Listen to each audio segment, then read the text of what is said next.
Olá, bom dia. Sou o professor Bruno, professor de Geografia da Escola Estadual Professor Alcino Moraes Salles de Jacareí. Estou fazendo esse vídeo para convidá-los para participar da nossa primeira simulação do jogo Geotrunfo. E o que é o Geotrunfo, né? O Geotrunfo é um jogo que eu tenho desenvolvido nos últimos 10 anos, né? Com diferentes enfoques. Ele começou como um jogo para discutir questões relativas à Copa do Mundo em 2009 para 2010, né? E conforme foi passando o tempo, fui adaptando o jogo a questões de ordem geopolítica, né? E há uns 2 anos atrás eu transformei em jogo de tabuleiro, né? A gente acabou desenvolvendo os cards e esses cards eles foram se avolumando até chegar no formato próximo às questões de disputa geopolítica. Bem, e como o Geotrunfo ele vai acabar atuando dentro do conflito da guerra da Síria e do Iraque, né? Como você já deve conhecer, o conflito da Síria e do Iraque ele se desenvolve desde o ano de 2011, né? E basicamente nós temos 3 grandes delegações presentes dentro do jogo. A delegação do próprio Estado Islâmico, né? Que vocês devem conhecer pelas notícias que são divulgadas pela agência de notícia, né? Que até recentemente era liderado pelo al-Baghdadi, né? Que acabou sendo morto pelas forças dos Estados Unidos, né? Na Síria. Depois, realmente, a gente tem as forças dos Estados Unidos, né? Que tem dado apoio a grupos rebeldes e ele mesmo tendo feito alguns tipos de ataque dentro do território sírio. E, por último, as forças da Rússia, né? Que em conjunto com as forças sírias tem combatido tanto rebeldes quanto o próprio Estado Islâmico. Bem, e como nós vamos fazer a simulação então do Geotrunfo? Após você fazer a escolha de uma das delegações, 2 delas acabam seguindo o mesmo padrão. A dos Estados Unidos e a da Rússia, né? Em que o primeiro grande personagem é o presidente, né? Tanto em uma delegação quanto em outra, ele é o responsável por delimitar as ações que a sua delegação vai ter dentro do jogo, né? E ele é auxiliado por um staff, né? O staff econômico, o staff militar e o staff diplomático. Dentro do seu staff econômico, você tem o ministro da Economia, que é o responsável por equilibrar as contas durante o período do conflito, né? Ele também é o responsável por fazer as sugestões ao presidente, ao ministro da Defesa, do que se pode comprar e do que se deve evitar em determinados momentos, né? Em que você possa ter uma recessão econômica, em que você possa ter restrições de verba pelo seu Congresso, né? Ou simplesmente você sofreu uma sanção econômica e necessite equilibrar as contas para poder levar a sua delegação adiante dentro do conflito. Bem, aí você tem as lideranças militares, né? Que serão coordenadas pelo Ministério de Defesa, na figura de um ministro da Defesa que tem também seu próprio staff, que é liderado então pelo Marechal, pelo Almirante do Ar e pelo Almirante, que por sua vez também tem os seus auxiliares. Então, o General de Campo, que seria o General do Exército, o Tenente Brigadeiro, que vai coordenar os aeroportos, né, e os locais que vão prover os ataques aéreos, e o Almirante de Esquadra, que vai coordenar os portos que estiverem sob o seu controle, né? Também, além da defesa econômica e da militar, você tem o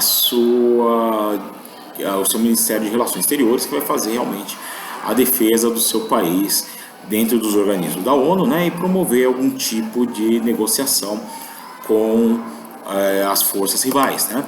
Então, o Ministério de Relações Exteriores ele é composto, além do ministro, por um assessor diplomático, né, que vai estar auxiliando o presidente, né, e o representante dentro da ONU, que mais tarde será importante quando for finalizado o jogo, que a gente vai falar daqui a pouco da questão do julgamento por crime de guerra, né? E quanto que é importante você ter uma assessoria, né, dentro da ONU, uma representação dentro da ONU, para fazer a defesa dos seus generais, dos almirantes, do almirante do ar, né, quando for julgado pelas ações que cometeram durante o jogo. Considerando essas delegações, você tem uma que não é padronizada, né? Mesmo porque não é constituído de fato como um Estado, né? Porque apesar do nome de ser Estado Islâmico, não é um país, né? É um grupo rebelde, né? E forma outra delegação, que é a outra delegação beligerante às forças dos Estados Unidos, da Rússia e seus aliados, né? É o Estado Islâmico, que é comandado por um chefe, né? Ao exemplo de al-Baghdadi, né? Do lado do Estado Islâmico, né? A questão do Osama Bin Laden na Al-Qaeda, né? E outros tantos líderes rebeldes que a gente já chegou a ver durante a história, né? O Estado Islâmico no jogo ele tem um chefe, que é o responsável por promover todo também o cenário, né? Para ataques, atentados terroristas, etc. e tal, né? Que também é auxiliado por um staff composto pelo estrategista, o arrecadador e o líder de marketing e comunicação do movimento. Bem, como vocês sabem, o estrategista é a liderança militar, então, do Estado Islâmico, né? Como todo estrategista, é ele quem vai planejar os atentados nas principais regiões dentro do jogo, né? Então, ele é o responsável direto pela organização militar do movimento, né? Podendo posicionar, então, as células terroristas, aos líderes de território. É ele quem vai fazer toda essa parte de organização do Estado Islâmico para a guerra. O líder de arrecadação, né, do movimento, ele é que é o responsável por organizar as estruturas que vão dar suporte para os ataques do Estado Islâmico, né? Então, ele que vai ser o responsável por dinamizar o desenvolvimento industrial de algumas regiões, ele que vai ser o responsável por fazer exploração dos minerais provenientes dentro da região. Então, portanto, ele vai coordenar então as finanças do movimento do Estado Islâmico. Bem, e sobre o líder de comunicação e marketing do movimento, é ele que vai fazer o recrutamento da população nessas regiões. Se ele for bem sucedido, o líder de comunicação e movimento, ele vai conseguir trazer cada vez mais exércitos para dentro do Estado Islâmico nas regiões onde ele ocupa, onde o Estado Islâmico ocupa os territórios. Bem, como vocês podem ver, o jogo ele é bem complexo, né? Mas ele acaba se assemelhando muito com outros jogos que vocês já devem ter jogado tanto na internet quanto em tabuleiro e tal, né? Eu não vou citar aqui os nomes por conta de questões de registro, né? Mesmo porque o jogo nosso também ele está sob processo para ainda haver o patenteamento, né? Então não é bom a gente fazer citação ainda de outros jogos, mas vocês conhecem, existem outros jogos de tabuleiro que também fazem esse mesmo tipo de estratégia para você poder fazer o domínio de algumas regiões, né? Mas o nosso ele se diferencia por quê? Porque ele não fica restrito a uma questão militar, né?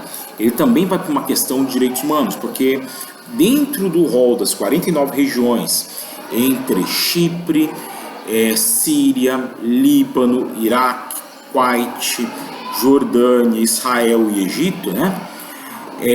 Cada região ela acaba tendo alguns pontos de atenção, né? Os primeiros deles com relação principalmente à própria população que habita essas regiões onde você tem os campos de refugiados, né?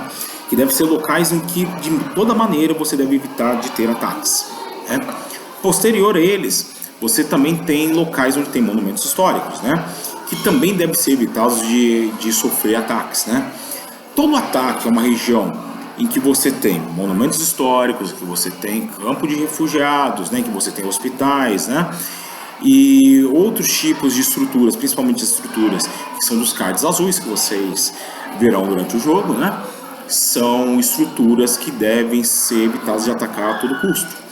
qualquer tipo de ação em uma região onde se tenha card azul resultará em uma anotação do crime de guerra cometido, que será julgado então pela própria ONU, né, nos tribunais de guerra. Bem, e onde fica a ONU? A ONU, ela tem o seu alto comissariado, né, que será responsável por fazer o julgamento dos crimes de guerra, né? Então nós vamos ter um alto comissário que será responsável pelos refugiados e por consequência vai fazer o apontamento dos crimes de guerra que forem cometidos dentro do jogo, né?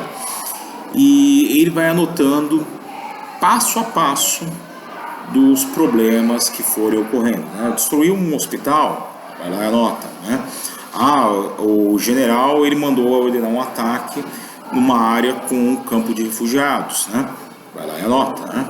Olha, foi utilizado de armas de destruição em massa contra uma cidade populosa, né? Ou uma arma que ela destruiu um monumento histórico, anota-se.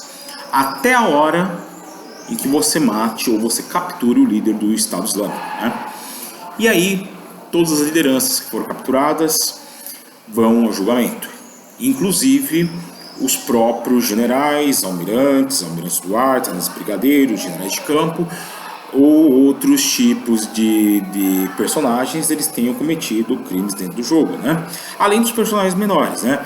Você tem franco-atiradores, você tem mercenários, você tem fuzileiros, né? Que podem ter cometido ou não algum tipo de crime, né? E que vão para o julgamento, né? E o que é importante dentro desse tipo de julgamento?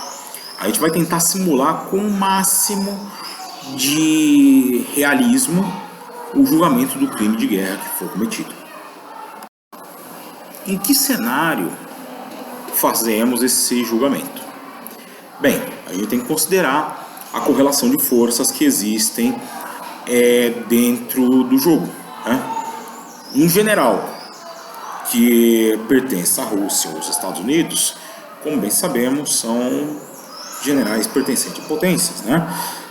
E potências que, apesar de tudo, né, que possam ter cometido crimes lá, colar e tal, infelizmente elas acabam passando ilesas dentro dos julgamentos, né? E vão fazer os seus lobbies para evitar a todo custo, né, que seus oficiais eles sejam presos pelos crimes de guerra cometidos. Ao contrário, o peso que se dá ao crime de guerra cometido por uma liderança de algum dos aliados mais fracos, como por exemplo Iraque, Síria, Kuwait, né, Jordânia, né, que eventualmente possam ter cometido algum crime de guerra dentro do jogo, né, ou que tenham pedido ajuda e tenham sido auxiliados, mas de maneira torpe pelas potências, eles vão ser julgados de uma maneira diferente. E isso remete ao objetivo principal de nosso jogo, né? Simular uma guerra para quê? Só para mostrar a força das armas que eventualmente potência A, B, C ou D tenham no cenário de guerra? Não. A importância maior é ressaltar a defesa dos direitos humanos a todo custo, né? E que, infelizmente, essa defesa é uma defesa bem precária, né? Ainda mais quando você trata das grandes potências, né? Que estão aí no cenário atual, né? As potências hegemônicas, Estados Unidos, Rússia, França, Reino Unido, China, né? Como é que se dá a defesa dos direitos humanos quando você tem entes que não podem ser alcançados, né? E outros que possam ter cometido, não vamos dizer crimes menores, mas com menor gravidade ou com menor extensão, né? E o peso do julgamento da ONU, das suas instituições, né? dos julgadores, ele seja muito maior sobre esses países em que a soberania, né? A correlação de forças, ela seja inferior à das grandes potências mundiais, né? E mostrar que sejam potências maiores, menores e tal, quem sofre de maneira mais pesada com todo o cenário de guerra não são os